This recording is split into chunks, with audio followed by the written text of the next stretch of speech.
پاک صلی اللہ علیہ وسلم پیدا ہوئے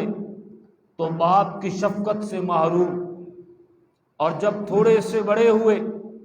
والدہ نے حلیمہ کے حوالے کر دیا۔ کوئی دائی لینے کے لیے تیار نہیں کہ یتیم اور غریب ہے، یہ ہمیں کیا دے گا، لیکن کسی نے کیا خوب کہا، حلیمہ میں تیرے مقدراں تو صدقے تو مدنی دا جھولا جھلیندی بھی ہو سے۔ یہ مقدر حلیمہ کے جاگے، یہ مقدر حلیمہ کے بنے کہ اللہ نے دنیا کی ساری دولت، اللہ نے دنیا کا سارا حسن، اللہ نے دنیا کی ساری خوبصورتی حلیمہ کی گود میں ڈال دی، اور حلیمہ کے گھر میں جب یہ چاند کا ٹکڑا آتا ہے حلیمہ کی چھاتی دودھ سے بھر جاتی ہے۔ حلیمہ کے گھر میں جب یہ آمنہ کا لال آتا ہے، حلیمہ کی گدھی جو آہستہ چلتی ہے اس کی چلنے میں تیزی آ جاتی ہے۔ حلیمہ جب گھر کے اندر لاتی ہے، حلیمہ کہتی ہے کہ یہ عجیب بچہ ہے کہ میں سوچ رہی تھی اس کے کھلونے کہاں سے لاؤں، میرے پاس تو اتنے پیسے نہیں ہیں کہ اپنے بچے کے لیے کھلونے لاؤں، اس بچے کے لیے میں کھلونا کہاں سے لاؤں، لیکن میرے رب نے میرے محبوب کے کھلونے کا اہتمام بھی کیا فرمایا۔ حلیمہ کہتی ہیں میں ان کو چارپائی پہ لٹاتی تھی،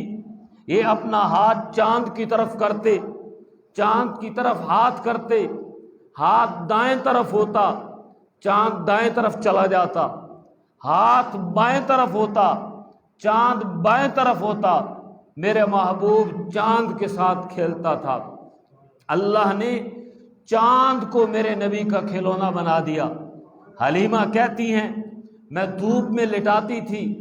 دھوپ آ جاتی تھی، اللہ بادلوں کا سایہ کر دیا کرتا تھا،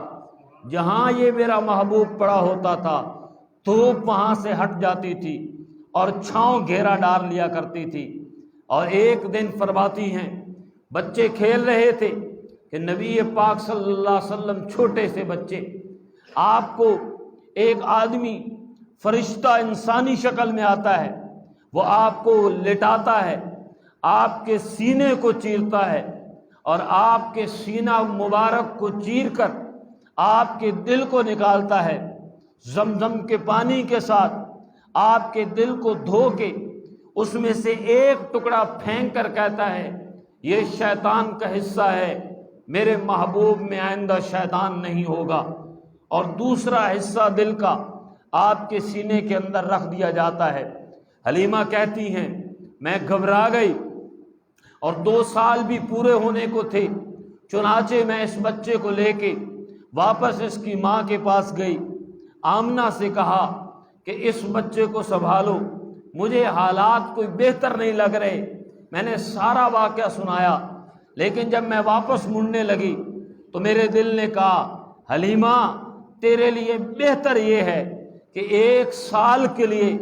اس بچے کو اپنے پاس پھر رکھ لے۔ میں پھر آمنہ کے پاس آئی، میں نے کہا آمنہ تجھے تیرے رب کا واسطہ اگر ہو سکے تو یہ بچہ مجھے دے، کیونکہ اس بچے کے آنے سے جو رونق میرے گھر میں آئی تھی وہ رونق ختم ہو جائے گی، جو میرے گھر کے اندر برکتیں اور رحمتوں کا نزول ہوا تھا وہ برکتیں اور رحمتیں کہیں ختم نہ ہو جائیں۔ چنانچہ 1 سال کے لیے حلیمہ پھر حضرت محمد مصطفیٰ صلی اللہ علیہ وسلم کو لے کر آتی ہیں۔ یہ آپ کا بچپن پھر حلیمہ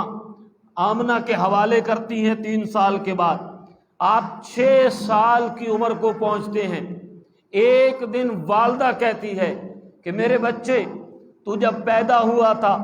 تیرا باپ نہیں تھا، تو جب دنیا میں آیا تھا یتیم تھا، آج میرا دل بھی کر رہا ہے کہ تیرے باپ کی قبر کی زیارت کروں، اور میرا دل کر رہا ہے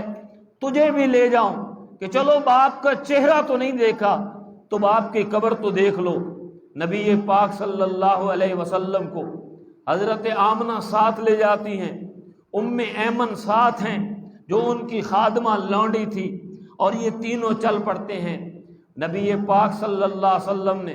اپنے والد حضرت عبداللہ کی قبر کی زیارت کی، زیارت کر کے واپس پلٹنے لگے، حضرت آمنہ کی طبیعت خراب ہو گئی، گھبراہٹ شروع ہو گئی۔ یہ پہلا ہارٹ اٹیک تھا دنیا کا جو دنیا میں کسی انسان کو ہوا، وہ حضرت آمنہ تھی جن کو ہارٹ اٹیک ہوا، دل کا دورہ پڑا اور وہ وہیں پہ فوت ہو گئی۔ ذرا سوچئے، ذرا غور کیجئے اس بچے کی کیا کیفیت ہوگی جو بچہ یتیمی کی حالت میں اپنے باپ کی قبر پہ آتا ہے اور جب واپس پلٹنا لگتا ہے تو ماں کی شفقت سے بھی محروم ہو جاتا ہے۔ ام ایمن پریشان ہو گئی، ایک گڑھا کھودا گیا، ان کی والدہ حضرت آمنہ کو اس میں دفنایا گیا۔ جب واپس پلٹنے لگے، نبی پاک نے ام ایمن کو پکڑا، رونے لگے اور کہنے لگے میں اپنی ماں کو یہاں چھوڑ کے نہیں جاؤں گا، میں اپنی ماں کے بغیر نہیں جاؤں گا، میں اکیلا نہیں جاؤں گا، میری ماں میرے ساتھ جائے گی۔ ام ایمن کہتی ہیں میں بھی رو رہی تھی، آپ کے بوسے لے رہی تھی اور بالآخر بہلا کے آپ صلی اللہ علیہ وسلم کو میں نے اٹھایا اور کہا میرے بچے، اللہ نے تیری ماں کو واپس تیرے باپ کے پاس بلا لیا ہے، اس لیے اب یہ ہمارے ساتھ نہیں آ سکتی۔ روتے ہوئے سسکیوں کی کیفیت میں میرے محبوب صلی اللہ علیہ وسلم واپس پہنچے۔ اب نہ باپ رہا، نہ ماں رہی، نہ کوئی ہاتھ پکڑنے والا، نہ کوئی کھانا کھلانے والا، روئے تو ہنسانے والا کوئی نہیں، کوئی تربیت کرنے والا نہیں، کوئی تعلیم دینے والا نہیں۔ لیکن یہ انتظام تو میرے اللہ نے اپنے ذمے لیا تھا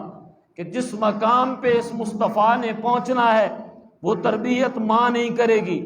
وہ تربیت باپ نہیں کرے گا، وہ تربیت میرا اللہ خود کرے گا۔ مربی بھی میرا اللہ، استاد بھی میرا اللہ، معلم بھی میرا اللہ۔ چنانچہ نبی پاک تشریف لائے اور آپ 6 سال کی عمر میں اپنے دادا کی پرورش میں آ گئے۔ ابو مطلب نے آپ کی پرورش کی، وہ آپ کو اپنی گود میں بٹھایا کرتے تھے، اور کبھی کبھار اگر محسوس ہوتا کہ لوگ کچھ کہہ رہے ہیں تو ابو مطلب لوگوں کو ڈانٹ کے کہتا خبردار، میرا بچہ بہت بڑا آدمی بنے گا، میرا بچہ بہت بڑا انسان بنے گا۔ یہ محبت بھی 2 سال سے زیادہ نہ رہی، یہاں تک کہ 8 سال کی عمر میں نبی پاک صلی اللہ علیہ وسلم پہنچ گئے۔ دادا بھی دنیا سے چلا گیا، نہ باپ رہا، نہ ماں رہی، نہ دادا رہا، کوئی بھائی نہیں، کوئی بہن نہیں، اکیلا ہے، یتیم ہے۔ الم یجدک یتیما فآوا، اے میرے محبوب، یہ اس زمانے کو اللہ یاد کروا رہا ہے، سورہ ضحیٰ میں اس زمانے کو یاد کروا رہا ہے۔ الم یجدک یتیما فآوا، اے میرے محبوب یاد کر اس وقت کو جب تو یتیم تھا اور میں نے تمہیں ٹھکانہ دیا تھا۔ ووجدک ضالا فہدا، اس زمانے کو یاد کر جب تو بے راہ تھا اور میں نے تجھے راہ دکھائی تھی، اور اس زمانے کو یاد کر جب تو فقیری کے اندر تھا اور میں نے تمہیں غنی کر دیا تھا۔ اور عرب کی دنیا نے دیکھا ایسا حسین بچہ، ایسا خوبصورت بچہ، 6 سال 8 سال کا ایسا حسین بچہ جو دیکھتا ہی رہ جاتا۔ تو پھر میں کیوں نہ کہوں، ایک صحابی کہتے ہیں کہ ایک دن نبی پاک صلی اللہ علیہ وسلم میرے گھر کے اندر مہمان ٹھہرے۔ جس رات آپ میرے گھر میں رہے تھے اس رات 14ویں کا چاند نکلا ہوا تھا،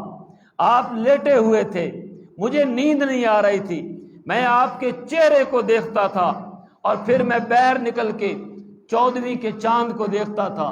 پھر میں اندر آتا تھا، آپ کے چہرے کو دیکھتا تھا، پھر 14ویں کے چاند کو دیکھتا تھا۔ وہ صحابی کہتے ہیں رب کعبہ کی قسم، میں کوئی مبالغہ نہیں کر رہا، میں نے 14ویں کے چاند اور اپنے نبی صلی اللہ علیہ وسلم کے چہرے کو جب آپس میں ملایا تو میرے محبوب کے چہرے کی روشنی، میرے محبوب کے چہرے کی چمک، میرے محبوب کے چہرے کی دمک 14ویں کے چاند سے بھی زیادہ تھی۔ یہ وہ حسین ہے، یہ وہ جمیل ہے کہ سیدہ عائشہ فرماتی ہیں اپنی سہیلیوں کو اکٹھا کر کے، او میری سہیلیوں، تم نے قرآن پڑھا ہے، سورہ یوسف پڑھی ہے، یہ واقعہ بھی سنا ہے کہ یوسف علیہ السلام کے پیچھے جب زلیخا عاشق ہو گئی تھی اور وہ عورتیں مصر کی حضرت یوسف کو غلام کہہ کے تانا زلیخا کو مارتی تھی کہ اے زلیخا،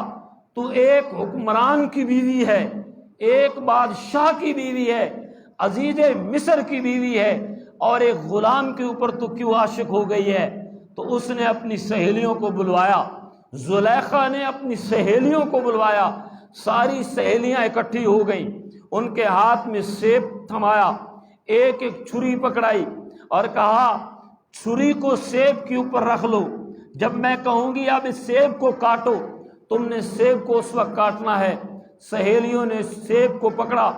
چھری سیب کے اوپر رکھی، ادھر زلیخا نے کہا تعال یا یوسف، تعال یوسف، اے یوسف آ جاؤ، اے یوسف آ جاؤ۔ حضرت یوسف آئے، وہ سہیلیاں یوسف کو دیکھ رہی تھیں،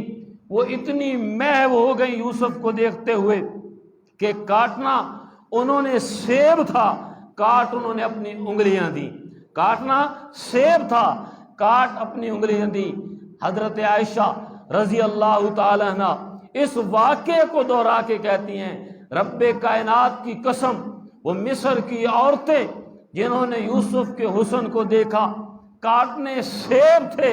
کاٹ انگلیاں دیں، اگر وہ ایک مرتبہ میرے محبوب کے چہرے کی زیارت کر لیتی، ارے انگلیاں تو دور کی بات، وہ اپنے دل کاٹ کے رکھ دیتی، وہ اپنے جگر کاٹ کے رکھ دیتی۔ اتنا حسین چہرہ جسے امام رازی نے تفسیر لکھتے ہوئے ترجمہ سورہ ضحیٰ کا کیا، کتنا حسین چہرہ، والضحیٰ، اے میرے محبوب تیرے خوبصورت چہرے کی قسم، اتنی خوبصورت زلفیں، واللیل اذا سجا،